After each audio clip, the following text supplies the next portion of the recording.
L'interprète de la poupée qui fait non et dont ira tous au paradis était l'invité de 50 Minutes Inside. Un entretien rare mené par Nikos Aliagas, durant lequel il s'est confié sur la suite de sa carrière.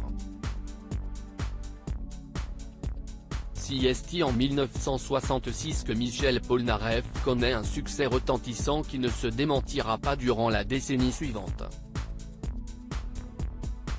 Il devient l'un des artistes français les plus en vogue, enchaînant les hits et arrive à conquérir le public d'une façon déconcertante. Enfant terrible de la musique, le chanteur aux cheveux blancs et bouclés va imposer son style. Les drames personnels qui vont jalonner sa vie ne vont pas l'empêcher de chanter, notamment les multiples escroqueries dont il sera victime dans les années 70. Mais son exil aux États-Unis, puis sa terrible cécité au début des années 90 va le voir sombrer dans l'alcool, ne parvenant pas à revenir sur scène.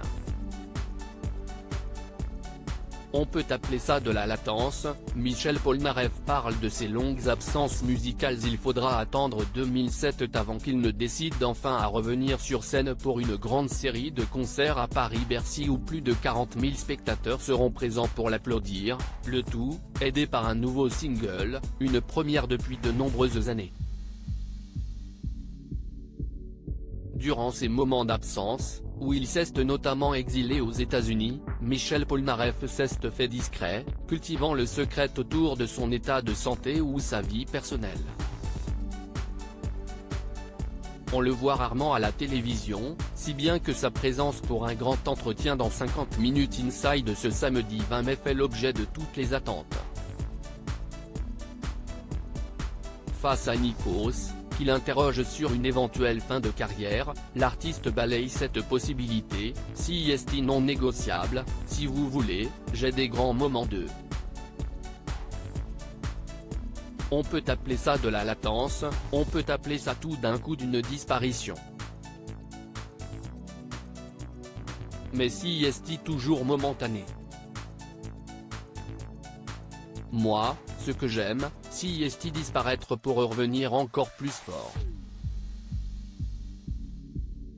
28 ans d'attente pour un nouvel album de Michel Polnareff et cette disparition, les fans l'ont vécu durement. Kama Sutra sort en 1990, et l'album suivant, enfin, ne sort qu'en 2018.